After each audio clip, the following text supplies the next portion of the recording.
Shalom, selamat pagi teman-teman semuanya. Saya rasa semua udah mengenal saya ya. Ini kedua kalinya saya sharing firman di sini.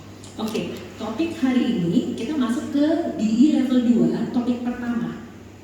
Judulnya Self-Centeredness, the Source of All Grief. Jadi bahasa Indonesianya, berpusat pada diri sendiri itu adalah sumber dari semua kesedihan.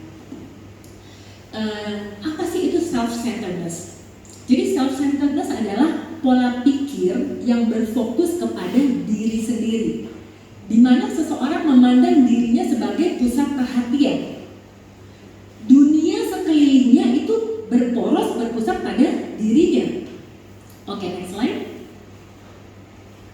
Nah, seperti ini ya teman-teman, kira-kira ya, dunia berputar di apa yang menurut dia. Jadi orang yang self-centered, orang yang pemikirannya selalu berpusat pada dirinya, apa yang dia suka, apa yang dia tidak suka, apa yang dia mau, apa yang dia tidak mau, apa yang dia senangi, yang dia tidak senangi. Jadi orang-orang yang seperti ini biasanya mereka tuh selalu mencari pengakuan dari orang lain, dan orang ini selalu mencari mau diterima di lingkungannya, karena semua berpusat kepada kesenangannya dia pribadi. Nah, tapi kabar yang sangat menyedihkannya adalah teman-teman, ternyata setiap dari kita itu terlahirkan sudah menjadi pribadi yang self-centered.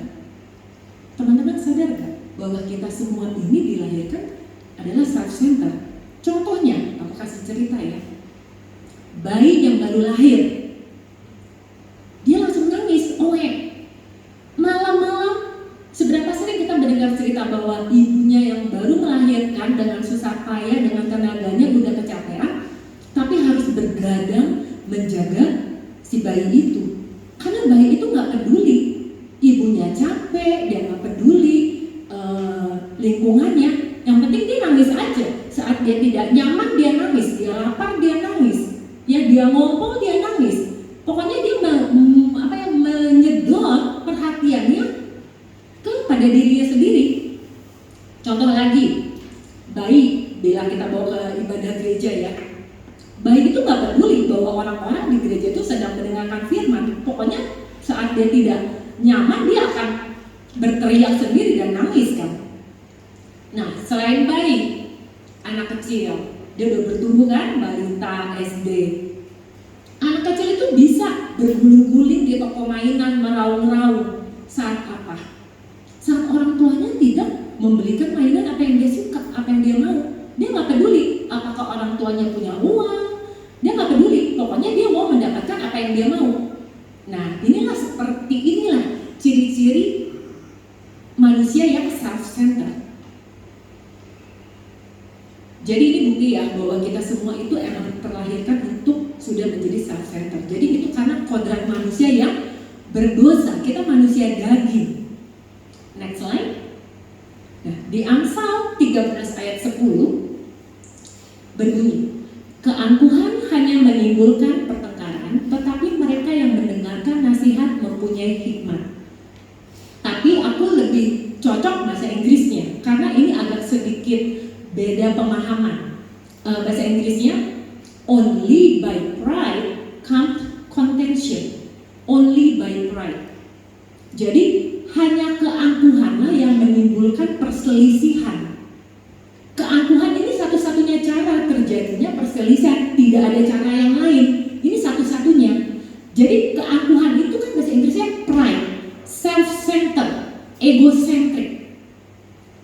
Jadi inilah yang menimbulkan perselisihan teman-teman, karena berpusat pada diri sendiri. Ya, ini suatu ayat yang sangat radikal sekali, karena tidak ada pertengkaran jika tidak ada satupun yang self-centered. Tapi kenyataannya kenapa dunia hancur, kenapa terjadi peperangan? Karena semua manusia itu self-centered. Oke, next slide. Nah, sikap berpusat pada diri sendiri. Nah, aku bagi dua sisi ya. Jadi self-centeredness itu sikapnya seperti apa sih? Ini mungkin beberapa contoh. Jadi kira-kira teman-teman bisa merefleksi diri ya. Karena saat aku bikin ini juga merekspresi diriku sendiri. Orang yang sombong, orang yang egois, orang yang menolak nasihat karena merasa saya benar, saya nggak perlu nasihat. Meremehkan orang lain karena merasa mereka kalah, saya yang lebih hebat. Ya, kita sulit minta maaf karena kita merasa kita nggak bersalah. Terus kita haus akan pengakuan yang tadi saya ceritakan. Nah, tetapi dari sisi yang tinggi ini, tetapi ada sisi yang down-nya juga loh. Tetapi tetap berpusat pada diri sendiri. Contohnya pemalu, orang yang minder, dia tidak percaya diri. Kenapa saya bilang orang pemalu dan minder self-centered? Karena dia saking self-centerednya, dia itu nggak pede. Dia merasa, karena pemikirannya kan berpusat pada diri sendiri kan. Dia akan berpikir, aduh saya nggak sanggup nih, aduh saya malu, saya takut diomongin orang. Nah, sumbernya kemana? Ke saya, dan saya. Akhirnya terjadilah ketidakpercayaan diri. Dan apa? Kita mengasihani diri sendiri, self pity. Ya kan, saya dilahirkan dari keluarga yang kekurangan, saya ini dan itu jadi self pity karena sumbernya ke saya. Dan juga lebih parah lagi, kita memiliki victim mentality, mentalitas korban. Ya, kayak saya dilahirkan dari keluarga yang disfungsional, mungkin saya dikhianati dan sebagainya. Itu kita menjadi victim karena sumbernya kepada saya dan saya.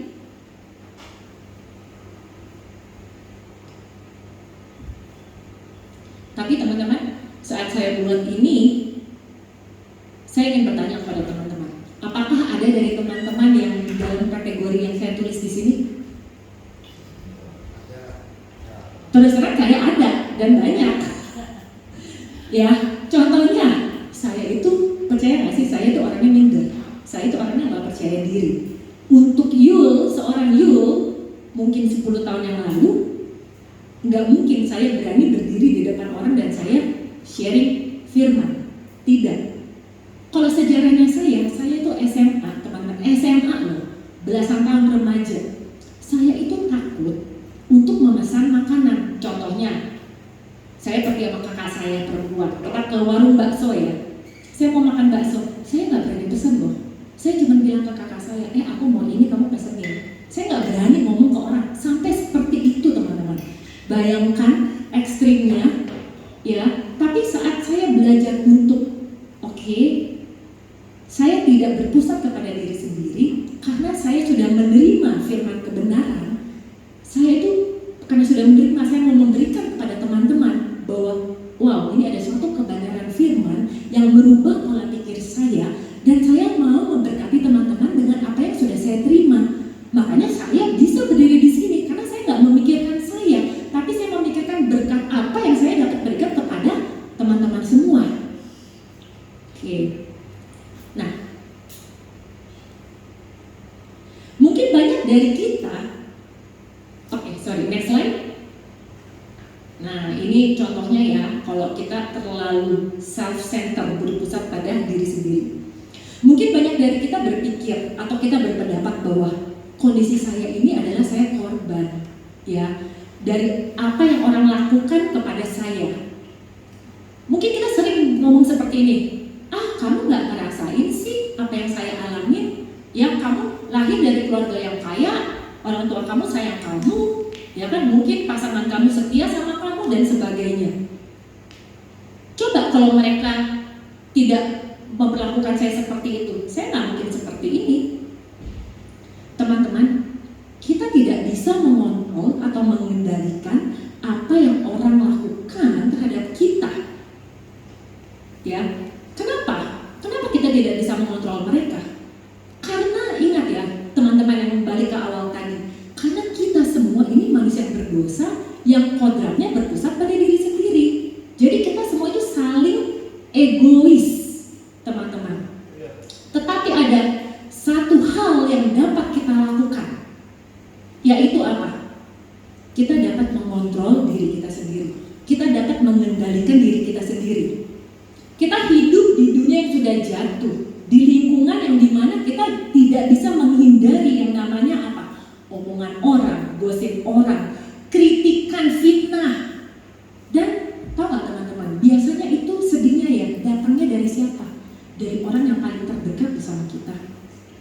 Ya, dari keluarga kita sendiri, mungkin teman kita, pasangan kita.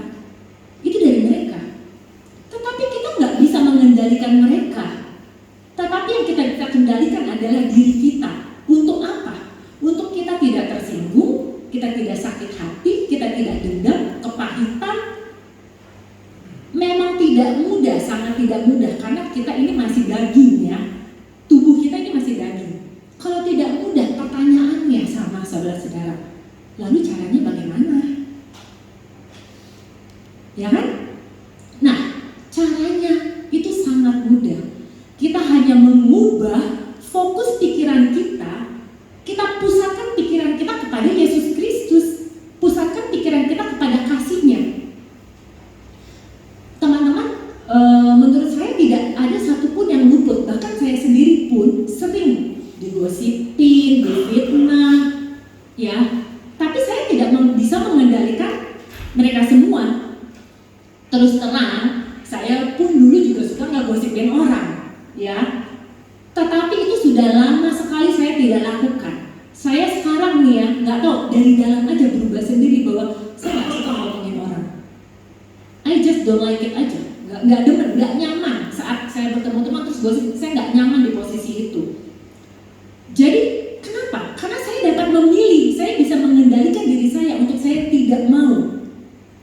Tetapi untuk saya digosipkan dan saya difitnah, saya tidak bisa mengendalikan itu kan? Karena orang lain yang melakukannya bukan saya, ya. Tapi yang dapat saya lakukan adalah saya menyerahkan kekhawatiran itu, gosip itu, apapun itu kepada Tuhan, dan saya nggak perlu tersinggung. Saya tuh jadi belajar udah di satu titik saya menemukan kepuasan saya, identitas saya hanya di dalam Tuhan, sehingga saya tidak perlu mencari pengakuan dari orang-orang sekitar saya. Saya tidak perlu orang-orang di sekitar saya semuanya suka sama saya. Saya nggak perlu itu.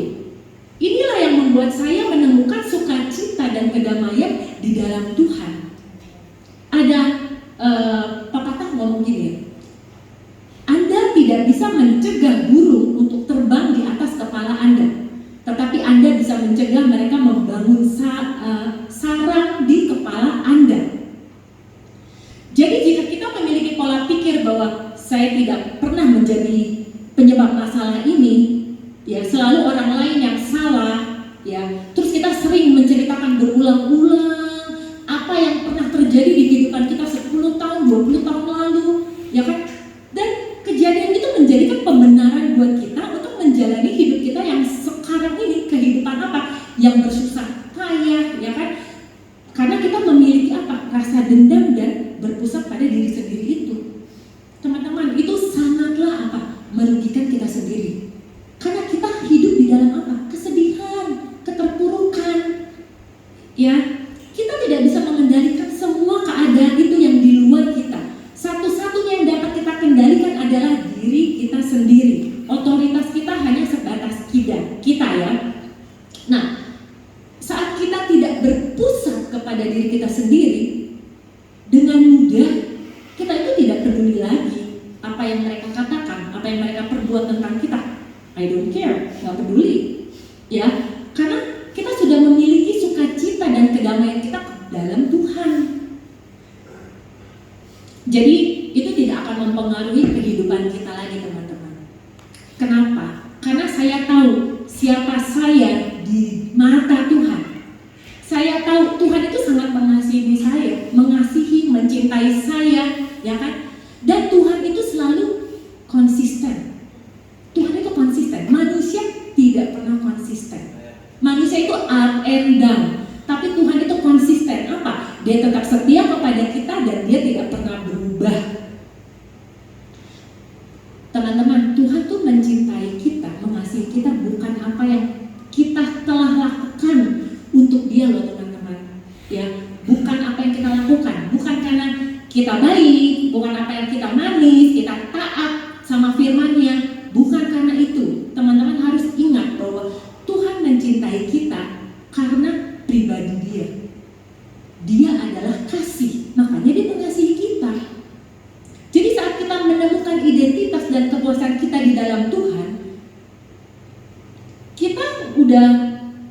terlalu peduli lagi. Mungkin banyak orang yang membenci saya, tidak menyukai saya, meskipun saya nggak mau ya.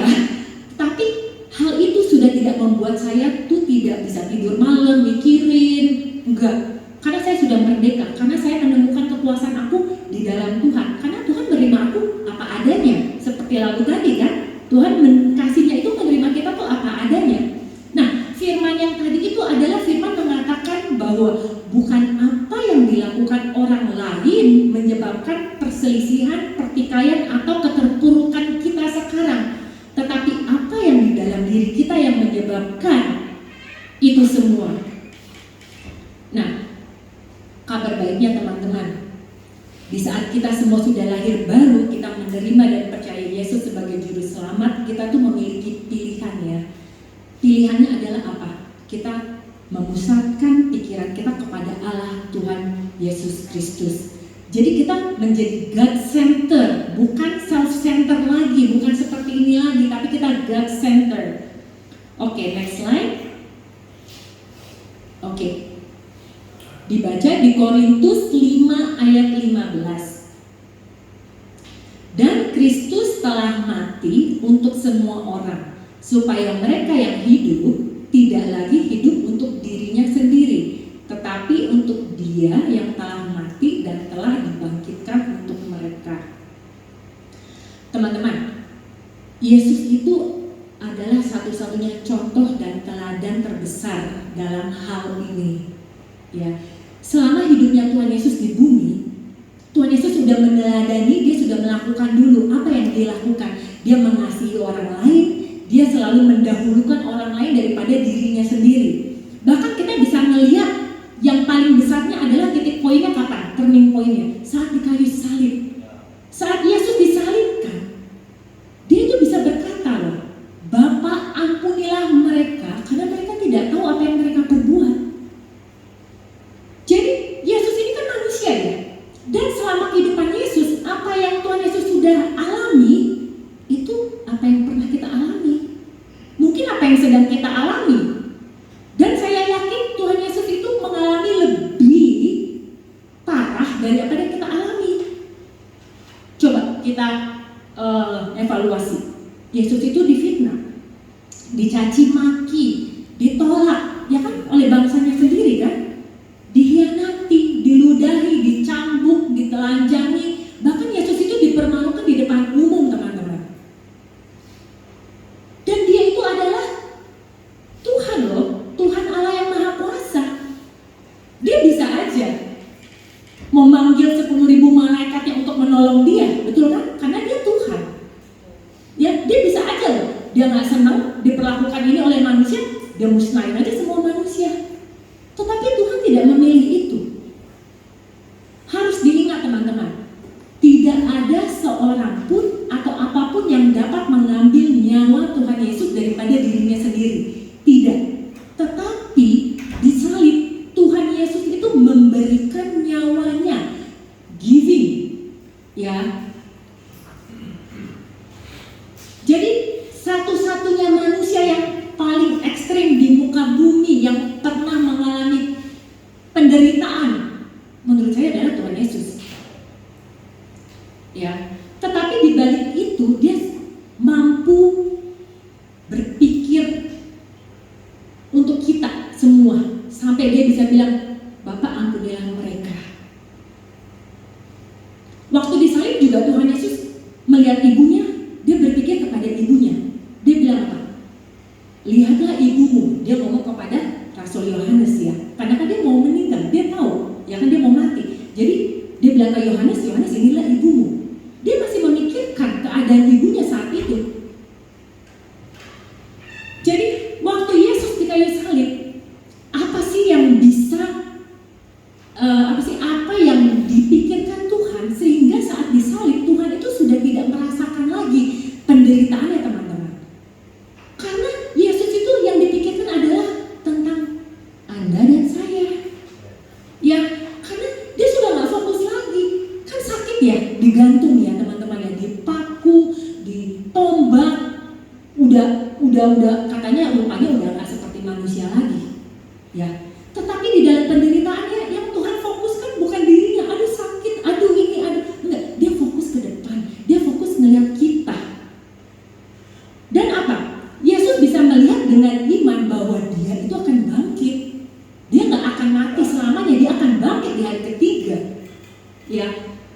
Jadi salibnya ini, saat dia digantung di salib, dia itu tahu bahwa dia berkorban, dia menjadi korban untuk membawa apa? Keselamatan, membawa pembebasan, penyembuhan, dan kemakmuran buat siapa? Buat Anda dan saya, buat kita semua. Jadi Tuhan Yesus itu mandangnya ke depan, bukan lagi di penderitaannya, bukan self-center. Pertanyaannya, kenapa kita tidak bisa melakukan itu? Kenapa kita tidak bisa berkata, Tuhan, Bapa ampunilah musuhku, dia udah mengkhianatiku, dia sudah melakukan hal yang buruk kepadaku. Kenapa kita nggak bisa? Karena kita terlalu berfokus kepada diri kita sendiri. Itu kuncinya. Kita merasa kita itu victim, ya. Karena teman-teman, perasaan kita, emosi kita itu adalah mengikuti pikiran kita. Jadi fokus pikiran ini kita sangat powerful, teman-teman. Jadi pikiran ini aku menggambarkan kayak saklar lampu. Cetek, nyala, cetek, mati. Ya, itu pikiran kita. Jadi untuk kita merubah pusat kita akan diri kita sendiri untuk berpindah kepada pusat kita kepada Tuhan, itu kayak cetekan lampu aja. Bahkan sampai sekarang pun kita ini semua proses, bahkan saya juga sampai sekarang pun, ya teman tadi saya duduk di situ. Kalau saya berpusat pada diri sendiri, saya tuh mikirin, aduh tangan gue dingin nih, aduh gue begini. Itu kan berpusat pada diri sendiri, betul kan? Tapi aku berusaha untuk cetek, no, aku nggak mau pusat sendiri. Gue mau bagian firman. Aku mau sharing firman ini biar bukan aku doang yang berubah, teman-teman di sini juga mendapatkan kebenaran itu dan kita semua bisa mengalami perubahan itu. Hanya simpel teman-teman, cetekan lampu. Ya, jadi teman-teman ingat, saat kita fokus kepada diri sendiri, teman-teman ingat, cetekan lampu dengan mudahnya. Cetek. Kita ingat Yesus, kita fokus kepada Tuhan, itu akan memudahkan kita untuk merubah pikiran kita. Jadi kita bisa sampai titik di mana kita itu hanya kepada Yesus aja pusatnya. Jadi kita dapat mencintai apa? Mencintai sesama kita, kita bisa mencintai musuh kita mencintai Tuhan lebih daripada diri kita sendiri. Ya. Dan saya yakin ini sangat powerful dan ini akan sangat merubah hidup kita, teman-teman. It will change my life and it will change your life. Di ayat ini kan tertulis ya, Yesus mati supaya kita tidak lagi hidup untuk apa? Untuk diri kita sendiri. Kita hidup bukan untuk self-center lagi, tetapi untuk Tuhan, God-center. Ya. Yesus itu mati untuk apa? Mengampuni dosa kita. Yesus mati agar apa? Kita bisa masuk surga. Yesus mati agar apa? Kita bisa memiliki hubungan dengan Tuhan kembali. Tetapi yang sangat dahsyat, Yesus juga mati untuk apa? Agar kita tidak lagi hidup untuk diri kita sendiri lagi. Ini hal terbesar yang Tuhan bebaskan dari saya adalah apa? Saya dibebaskan dari diri saya sendiri, teman-teman. Oke, next slide. Di Ibrani 12 ayat 2. Marilah kita melakukannya dengan mata yang tertuju kepada Yesus, yang memimpin kita dalam iman dan yang membawa iman kita itu kepada kesempurnaan, yang dengan mengabaikan kehinaan tekun memikul salib, ganti sukacita yang disediakan bagi Dia yang sekarang duduk di sebelah kanan tahta Allah. Teman-teman, ayat ini mengajak apa? Mengajak kita semua orang percaya untuk mengarahkan pandangan kita kepada Yesus. Keep looking unto Jesus. Siapa? Sang pendiri, penyempurna iman kita. Jadi Yesus itu adalah teladan hidup kita. Ya, dan sini bilang ada pikul salib. Kita tidak memikul salib seperti kita harus disalibkan. Tidak. Salib yang dimaksud adalah apa? Kita memikul salib itu untuk kita tidak lagi hidup mementingkan diri kita sendiri di dunia, di mana orang-orang luar sana perlu melihat Yesus. Jadi ada gambaran Yesus di dalam hidup kita. Apa gambarannya? Kasih. Ya, Yesus adalah kasih, teman-teman. Allah itu adalah kasih. Bukan sekedar sesuatu yang Tuhan telah lakukan untuk kita, tetapi pribadi kasih itu. Yesus sudah mencurahkan kasih-Nya ke dalam kita, sehingga kita dapat menerima kasih itu. Kasih Yesus itu yang menyembuhkan luka hati kita, luka batin kita, apapun dendam, apa yang kita sudah alami, trauma-trauma masa lalu itu dengan mudahnya dibebat oleh kasih Tuhan. Tetapi tidak berhenti di situ, teman-teman. Kasih yang sudah kita terima, kita alirkan keluar. Karena orang-orang lain ini membutuhkan kasih Tuhan juga.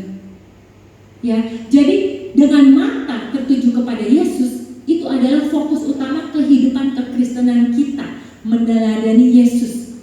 Hidup kita adalah Christ center, bukan self center lagi, teman-teman. Sekian, terima kasih.